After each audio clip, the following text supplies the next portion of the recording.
নমস্কার। তো আজকে আমি প্রথমে এক বাটি আগে ময়দা নিয়ে নিয়েছি। তো ময়দাটার মধ্যে আমি প্রথমে সানফ্লাওয়ার অয়েল দিয়ে নিয়েছি পরিমাণ মতন। এবার পরিমাণ মতন চিনি দিয়ে নিচ্ছি আর পরিমাণ মতন নুন দিয়ে এটা ভালো করে মিশিয়ে এবার জল দিয়ে ভালো করে আমি মেখে নেব, নরম করব ডোটা। ময়দাটা মেখে আমি 10 মিনিট রেখে দেবো। নমস্কার বন্ধুরা, তো আজকে ভাবলাম একটা নতুন রেসিপি ট্রাই করব। তো এটা সকালের ব্রেকফাস্টে বা সন্ধেবেলার সময় ইভিনিং স্ন্যাক্সেও খাওয়া যায়। তো এখানে আমি ঘরের যেসব সবজি ওগুলো থাকলেই যথেষ্ট এই রান্নাটার জন্য। এখানে আমি পেঁয়াজ কুচি করে নিয়েছি, গাজর ছিল গাজর কুচি করে নিয়েছি, ওদিকে বিনস কুচি করে নিয়েছি, গোলমরিচের গুঁড়ো নিয়ে নিয়েছি, কাঁচা লঙ্কা পরিমাণ মতন আর নুন, আর এখানে 4টে হাঁসের ডিম নিয়ে নিয়েছি। তো যারা হাঁসের ডিম পছন্দ করে তারা মুরগির ডিম দিয়েও খেতে পারবে। তো একটা নতুন রেসিপি ট্রাই করছি, যদি আপনাদের ভালো লাগে তো ভিডিওটি লাস্ট অবধি দেখতে ভুলবেন না। তো এখানে আরও সবজি কিছু দেওয়া যায়, তো আমার ঘরে যা যা ছিল আমি তাই তাই দিয়ে করেছি। ক্যাপসিকামও দেওয়া যায়, একটু আলু দিলে ভালো হয়, তাই আমি ভাবলাম আজকে আলু ক্যাপসিকামটা দেবো না, এমনিও ক্যাপসিকামটা আমার ভালো লাগে না সেরকম, তাই ভাবলাম বিনস আর গাজর দিয়ে একটু বানাই। তো বাচ্চারা অনেক সময় গাজর বিনসটা খেতে চায় না, তো এটা বাচ্চাদের জন্য একটা হেলদি রেসিপি হতে পারে, কিন্তু তখন ঝালটা আমাদের কমিয়ে দিতে হবে। তো 15-20 মিনিট হয়ে গেছে, দেখুন আটাটা কি সফট হয়েছে। তো এটাকে আমি এবার লেচি করে নেব। এই যে আটাগুলোকে আমি এই লেচি করে একদম নিয়ে নিয়েছি, ছোট ছোট মিডিয়াম সাইজের লেচি করে নিয়েছি পরিমাণ মতন। তো এটাকে এবার বেলে নেব, আর কিভাবে রেসিপিটা বানাচ্ছি তো দেখতে থাকুন। আর লেচিগুলোকে যেভাবে রুটি বানাই আমি রুটির মতন বেলে নিচ্ছি। তো এটা রুটির মতন আমি বেলে নিচ্ছি গোল গোল করে, একটু বড় করে নিতে হবে, বেশি ছোট করলে হবে না।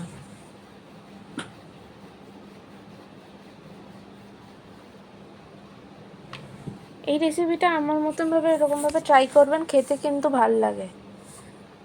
আর আমাকে কমেন্টে জানাতে ভুলবেন না কেমন লেগেছে আপনাদের।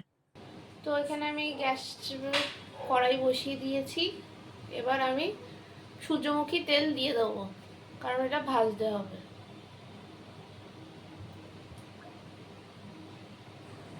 তেলটা গরম হোক এদিকে, তেলটা গরম হোক, আর ওইদিকে আমি কিভাবে রেডি করি চলুন দেখতে থাকুন। তো একটা বাটির মধ্যে আমি রুটিটাকে বসিয়ে নিয়েছি, বেলেছিলাম যে একটা রুটি, একটা বসিয়ে নিয়েছি। আর ডিমটাকে এবার হাঁসের ডিমটাকে ভেঙে ওর মধ্যে হালকাভাবে বসিয়ে দিচ্ছি। সবসময় কাদা উঁচু বাটিটা নেবেন, তাহলে খুব ভালো হয়। আর এর মধ্যে ক্যাপসিকাম, তারপরে গাজর, পেঁয়াজ, একটু পরিমাণ মতো নুন, চাট মশলা আর লঙ্কা কুচি যেটা সব দিয়ে একবারে দিয়ে নিচ্ছি অল্প অল্প করে, বেশি দিলে হবে না, এটা অল্প অল্প করে দিতে হয় পরিমাণ মতন বুঝে। আর আস্ত গরম গোলমরিচের গুঁড়ো সেটাও দিয়ে নিচ্ছি। এবার আরেকটা যেটা রুটি বেলেছিলাম ওটা উপর দিয়ে ঢাকা দিয়ে পুরো এবার আটকে দেবো, ভালো করে আলতো হাতে আটকে দেবো। এরমভাবে বসিয়ে আমার মতন এরকম ঘুরিয়ে ঘুরিয়ে এবার বাকি যে রুটিগুলো থাকলো সেটাকে আমি আস্তে আস্তেভাবে কেটে নেব, একদম গোল লুচির মতন বা রুটির মতন দেখতে হবে। খুব সাবধানে করতে হবে, কারণ ডিমটা যেহেতু পুরো ডিম বেরিয়ে যেতে পারে জল মতন, ওটা আস্তে আস্তেভাবে করতে হবে। তো এইভাবে করে দেখবেন আমার মতন, ঠিক ভাল লাগবে আপনাদের খেতে। তো এইভাবে আস্তে আস্তে আমি কেটে নিচ্ছি, কেটে নিয়ে ওইটা আলাদা করে আটাটাও রেখে দিয়েছি। আর এই যে কেটে উল্টে নিয়ে বাটিটা আমি এবার কড়াইয়ের মধ্যে দিয়ে দিয়েছি ভাজতে। দেখুন লাল লাল করে ভেজে নিতে হবে। আর আমার কিন্তু ডিমটা চারিপাশ দিয়ে কিন্তু ফেটে যায়নি, এই লুচিটার মধ্যেই রয়েছে। তো ভাবা যাক কীভাবে নাম দেওয়া যায়, তো এটার নাম কি দেওয়া যায়। তো আমার মতে এটার নাম জাদুকরি ডিম ভাজা হলে কেমন হয়, তো আমাকে এটা কমেন্ট সেকশানে জানাতে ভুলবেন না আপনাদের কেমন লেগেছে। আর গল্প করতে করতে আমার ডিম ভাজিটা একদম রেডি। জাদুকরি ডিম ভাজিটা একদম গরম, ফুলকো ফুলকো একদম লুচির মতন হয়ে গেছে। তো এক এক করে এভাবেই আরগুলো আমি করে নিচ্ছি। তো এটা একটা দারুণ একটা সন্ধেবেলার খাবার হতে পারে বা সকালবেলা ব্রেকফাস্টে। তো আমাকে জানাবেন আপনাদের কেমন লেগেছে। আর আপনারা সবাই গরমে কেমন আছে সেটা আমাকে কমেন্টে জানাতে ভুলবেন না। আরও নতুন নতুন রেসিপি দেখতে হলে আমার চ্যানেলটাকে সাবস্ক্রাইব করে রাখবেন আর লাইক করতে ভুলবেন না।